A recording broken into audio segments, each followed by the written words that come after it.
Imagine a city of stone, rising from the African savanna, a sprawling metropolis of intricate walls, conical towers, and silent courtyards, all built without a single drop of mortar. This isn't a fantasy. This is Great Zimbabwe, a monumental enigma that has puzzled historians and archaeologists for centuries. For years, its origins were shrouded in controversy. Its true creators denied their legacy. Today, we're journeying into the heart of this city of stone and silence to uncover the truth behind one of history's greatest architectural marvels. Welcome, history lovers. Get ready to explore a place that defies expectations. Nestled in modern-day Zimbabwe, this ancient city was once the bustling capital of a powerful kingdom, a center of trade that connected the African interior with the far reaches of the Indian Ocean. Its name, Great Zimbabwe, literally means great houses of stone, and they are truly great. Some walls stand over 11 meters high and are 6 meters thick. Think about the skill, the organization, and the sheer manpower required to quarry, transport, and perfectly fit these massive granite blocks together. All of this was accomplished between the 11th and 15th centuries. When European explorers first stumbled upon these ruins in the 19th century, they were utterly baffled.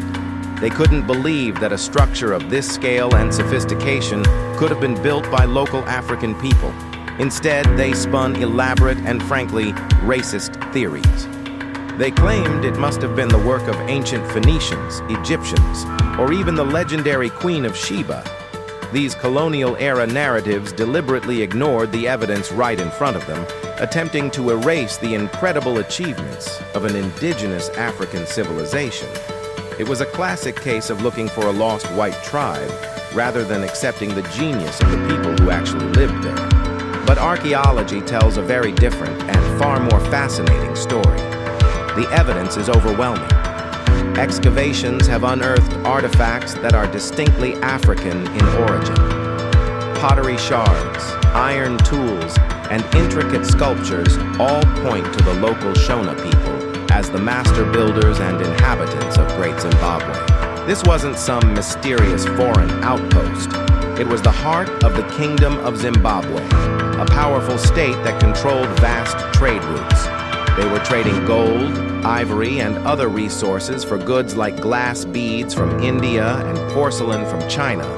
Imagine a thriving cosmopolitan city in the middle of southern Africa long before European arrival. That was the reality. So, who lived within these stone walls?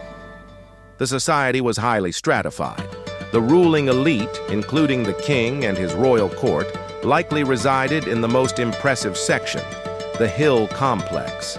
This fortress-like enclosure, built amongst giant natural boulders, offered a commanding view of the entire valley. It was a place of power and ceremony. Below, in the valley, lay the great enclosure. This is the most famous part of the ruins, with its massive curving outer wall and the iconic conical tower.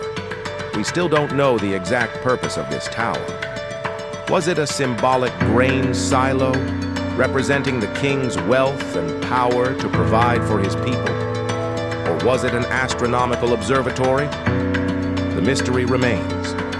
The majority of the city's population, estimated to be as many as 18,000 people, lived in huts made of daga, a type of clay, surrounding these stone enclosures.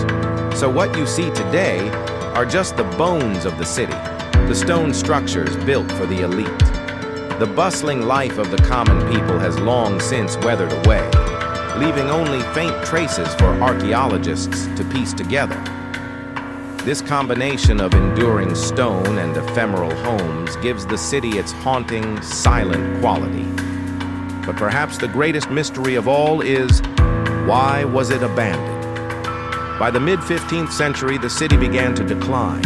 Its people started to leave, and within a few decades, Great Zimbabwe was all but deserted, left to the wind and the savanna. There was no sign of a great war or a catastrophic invasion.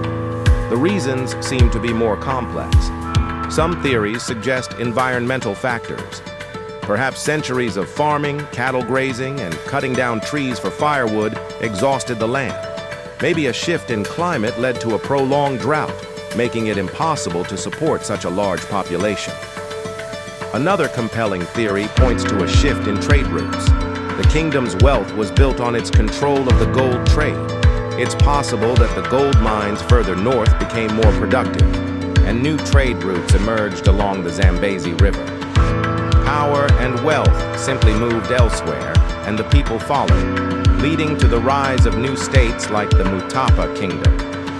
It wasn't a sudden collapse, but a gradual fading as the city's purpose and prominence dwindled. The stone walls, once symbols of a vibrant kingdom, became silent monuments to a bygone era. Today, Great Zimbabwe is a UNESCO World Heritage Site and a powerful symbol of national pride in Zimbabwe.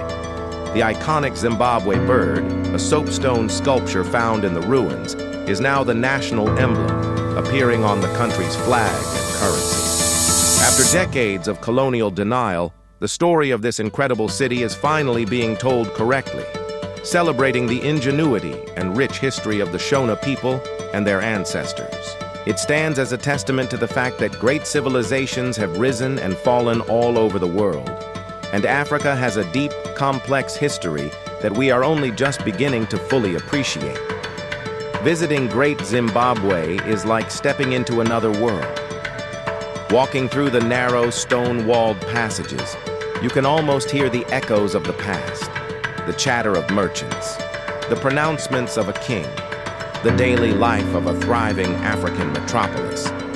It's a powerful reminder that history is full of hidden stories and forgotten empires, and that the grandest monuments can hold the deepest silences. The stones don't speak, but if you listen closely, they have an incredible story to tell. Thank you so much for joining me on this journey into the Great Zimbabwe mystery.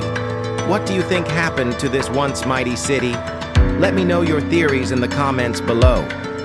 If you enjoyed this exploration of a forgotten chapter of history, please give this video a thumbs up and subscribe for more deep dives into the world's greatest enigmas. See you next time.